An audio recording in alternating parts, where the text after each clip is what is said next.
قال كم لبثتم في الأرض عدد سنين قالوا لبثنا يوما أو بعض يوم فاسأل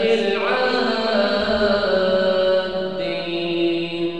قال إن لبثتم إلا قليلا لو أنكم كنتم تعلمون أفحسبتم أنما خلقناكم عبثا وأنكم إلينا لا ترجعون فتعالى الله الملك الحق لا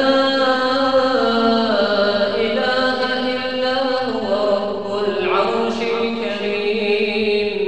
ومن يدع مع الله إلها آخر لا برهان له به فإنما حسابه